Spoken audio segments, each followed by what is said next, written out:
दोस्तों, आज की कहानी एक ऐसे शख्स की है जिसने अपनी जिंदगी में कभी कोई संघर्ष नहीं देखा था, लेकिन एक दिन उसकी किस्मत ने ऐसा पलटा खाया कि उसकी पूरी दुनिया ही बदल गई और फिर वो हुआ जो किसी ने सोचा भी नहीं था। तो चलिए शुरू करते हैं।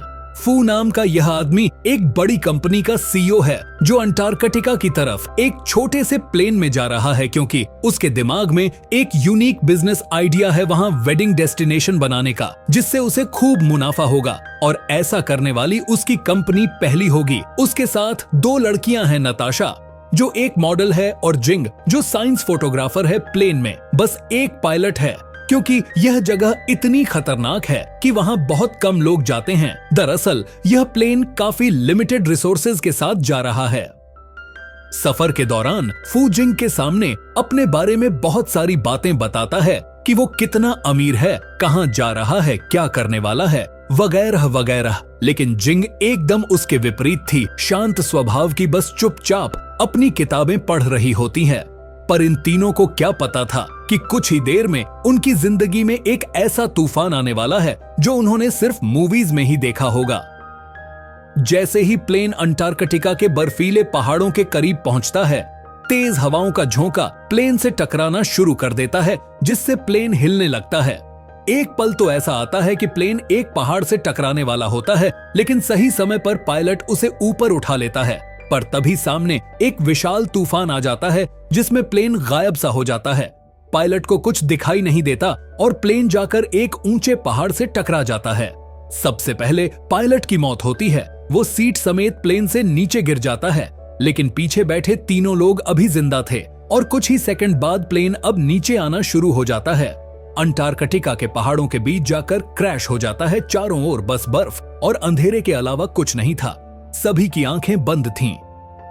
कुछ देर बाद सबसे पहले फू की आंख खुलती है। वो फौरन बाहर जाता है और चारों ओर देखता है तो समझ जाता है कि यह लोग बर्फ से ढके अंटार्कटिका में क्रैश हुए हैं और यहाँ से बस वही प्लेन और शिप गुजरते हैं जिन्हें बहुत जरूरी काम हो, इसलिए इन्हें खुद ही कुछ करना होगा। पहले तो वो क्रैश हुए प्लेन के अंदर जाता है अपने साथियों को बचाने के लिए। वहाँ नताशा बुरी हालत में दिखती है, उसके मुंह से खून आ रहा था, पर सीट बेल्ट की वजह से वो गिरी नहीं थी। फू फौरन उसे बाहर ले आता है। फिर वो जिंग को देखता है, वो भी होश में थी, लेकिन उसका पैर प्लेन के दरवाजे के नीचे फंसा हुआ था। जब फू उसे उठाने की कोशिश करता है तो प्लेन डिसबैलेंस होना शुरू हो जाता है और बर्फ के नीचे ढंसने लगता है, जिससे फू बहुत डर जाता है और वहां से भागना शुरू कर देता है। लेकिन जब वो जिंग की चीखने की आवाज सुनता है तो उसे उस पर बहुत दया आती है। वो फिर से अंदर जाता है और फौरन जैसे तैसे करके उसे बाहर निकाल ही लेता है। लेकिन जिस समय दोनों बाहर आते हैं उसी समय वो प्लेन नीचे बर्फ में पूरी तरह समा जाता है। अब वो प्लेन की रेडियो से किसी से भी संपर्क नहीं कर सकते थे, क्योंकि वो तरकीब भी अब बर्फ में दब चुकी है। इन्हें अब कुछ सोचना होगा। यहाँ फू और जिंग देखते हैं कि नताशा कुछ भी रिस्पॉन्ड नहीं कर रही है, तो वो घबरा जाते हैं और बार बार उसे आवाज लगाते हैं। पर कुछ देर बाद पता चल जाता है कि वो अब मर चुकी है, शायद उसे कोई अंदरूनी चोट लगी हो। जिंग कहती है कि हम इसे यहाँ अकेले छोड़ नहीं सकते, इसलिए फू एक स्ट्रेचर बनाता है प्लेन के टूटे हुए हिस्सों से और फिर दोनों को खींचकर वहां से आगे बढ़ना शुरू करता है।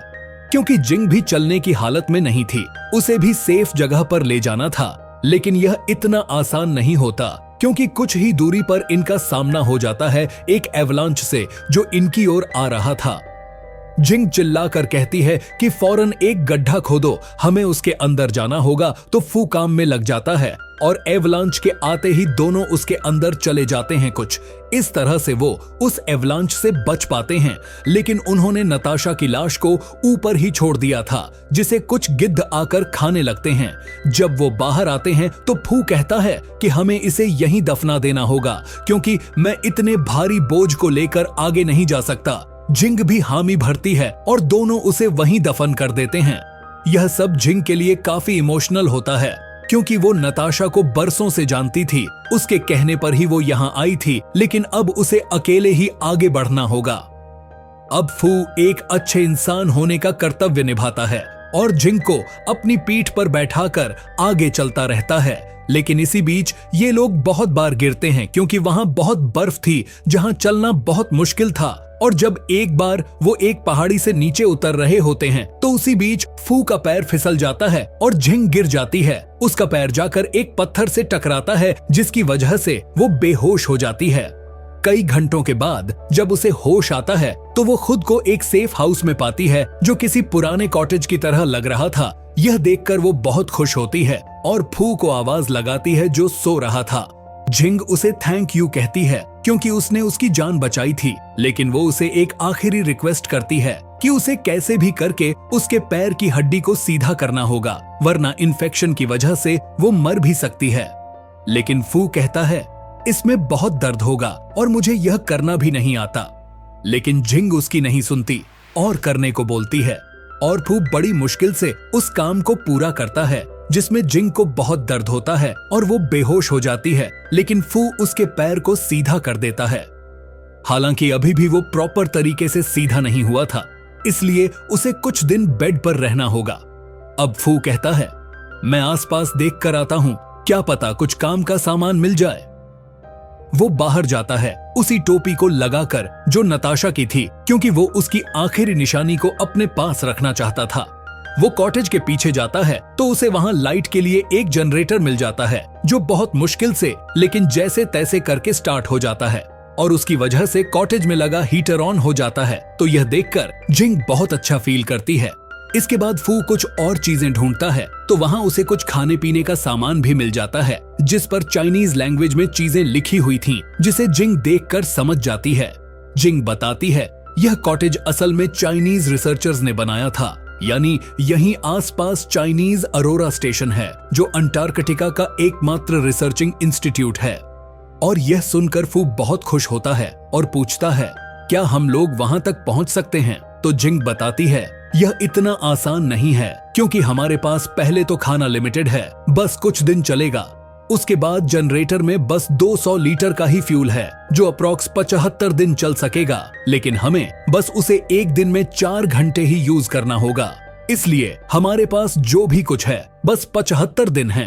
अभी तो समर चल रहा है, इसलिए कुछ दिन बाद विंटर आ जाएगा और हमें परेशानी और ज्यादा होगी क्योंकि ठंड को झेलना बहुत मुश्किल होगा।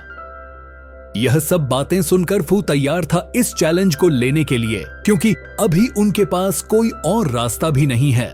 वो कहता है ठीक है, मैं हर रोज जाऊंगा बाहर अलग अलग डायरेक्शन में उस स्टेशन को ढूंढने के लिए, पर उसके लिए उन्हें एक प्रॉपर प्लान बनाना होगा जो जिंग अगले दिन बनाती है और उसे समझाती है हमें बस 3 ही डायरेक्शन में जाना होगा जिसमें नॉर्थ नहीं है। लेकिन फू नहीं सुनता और फिर निकल जाता है। वो बस चलता ही रहता है और उसे दूर दूर तक बर्फ के अलावा कुछ नहीं दिखाई देता। और ऐसे ही 3 दिन बीत जाते हैं लेकिन कुछ हाथ नहीं आता, इसलिए अब वो जिंग की बताई हुई डायरेक्शन की ओर जाता है।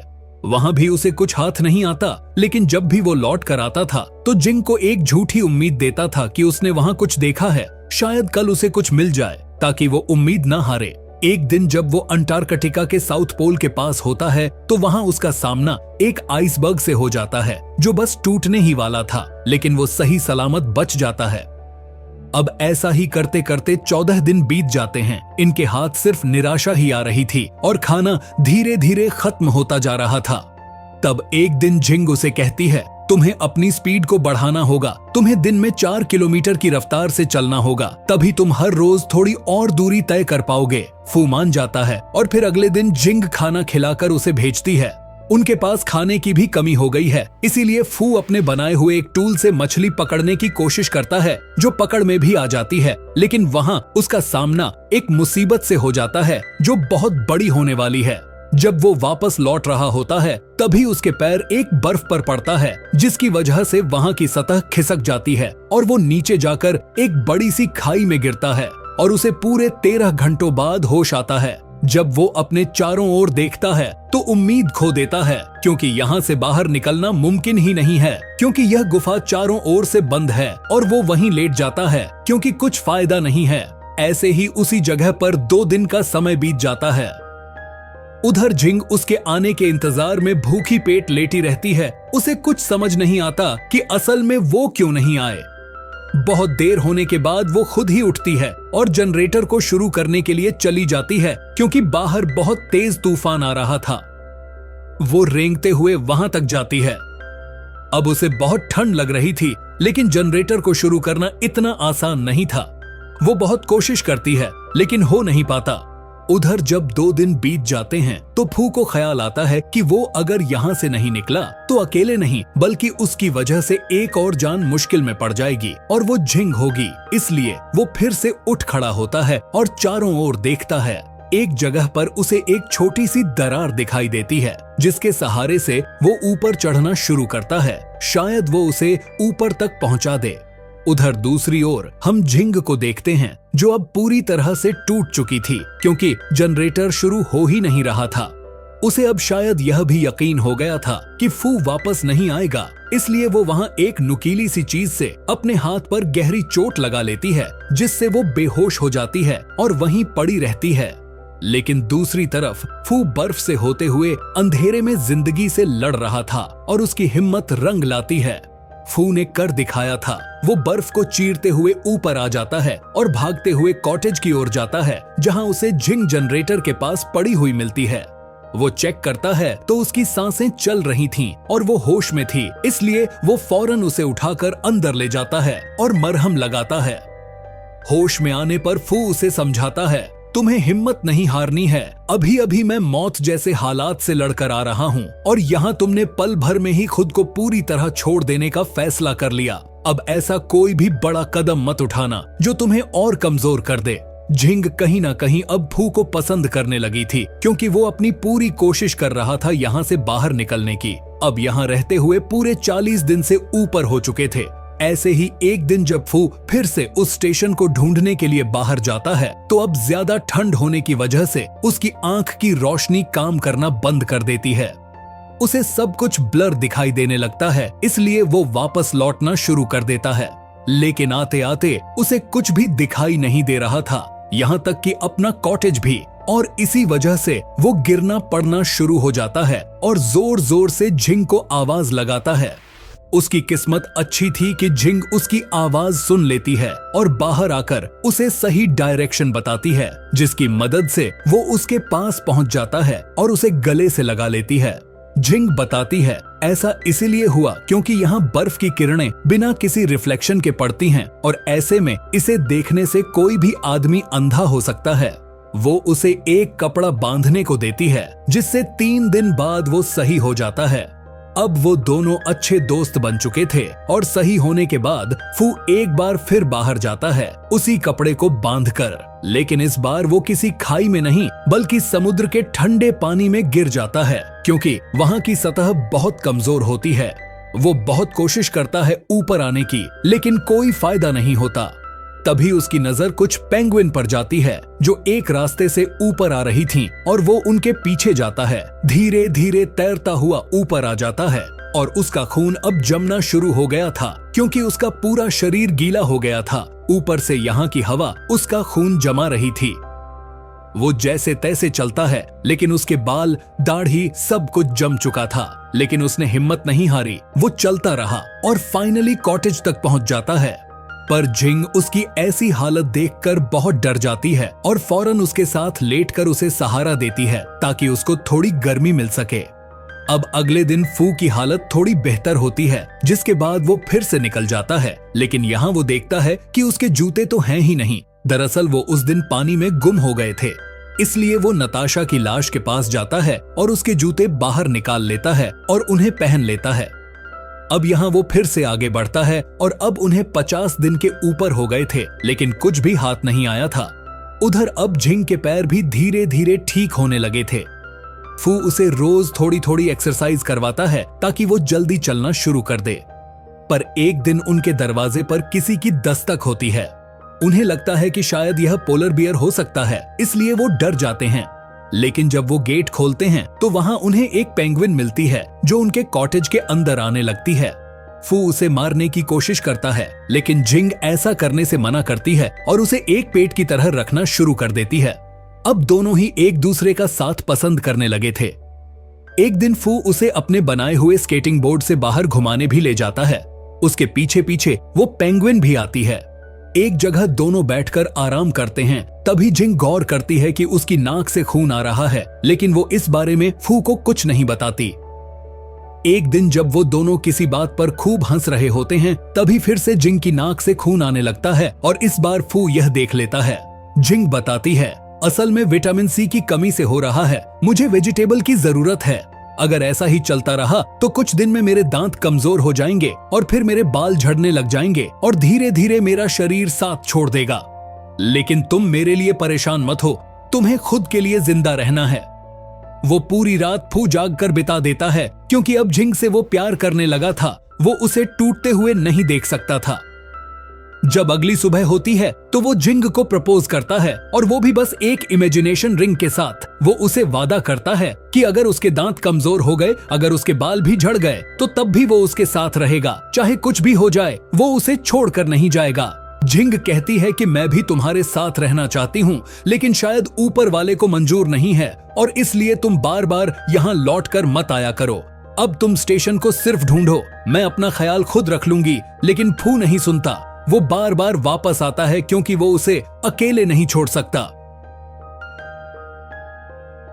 एक दिन वो जिंग को लेकर एक जगह पर जाता है जहां वो एक अच्छा समय बिताते हैं, पर फू कहता है कि अब मैं थक चुका हूँ।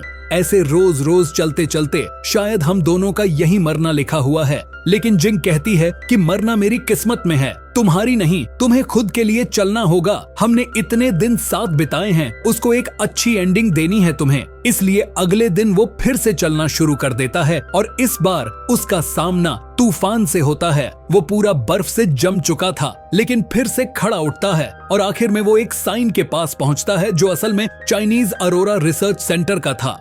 तो दोस्तों, फाइनली वो वहां पहुंच चुका था, और वहां पहुंचकर वो बैठ जाता है। उसके अंदर ताकत नहीं थी कि वो चल सके। तभी कुछ लोग उसे देखकर फौरन बाहर आते हैं, और फू बताता है कि उसकी एक साथी कॉटेज में फंसी है, इसलिए वो लोग अपनी ट्रक से उसे लेने के लिए जाते हैं। लेकिन तभी वहां एक बहुत बड़ा एवलांच आता है, और फू के सामने ही वो पूरा कॉटेज उस एवलांच में समा जाता है, जिसमें जिंग का भी बच पाना असंभव था।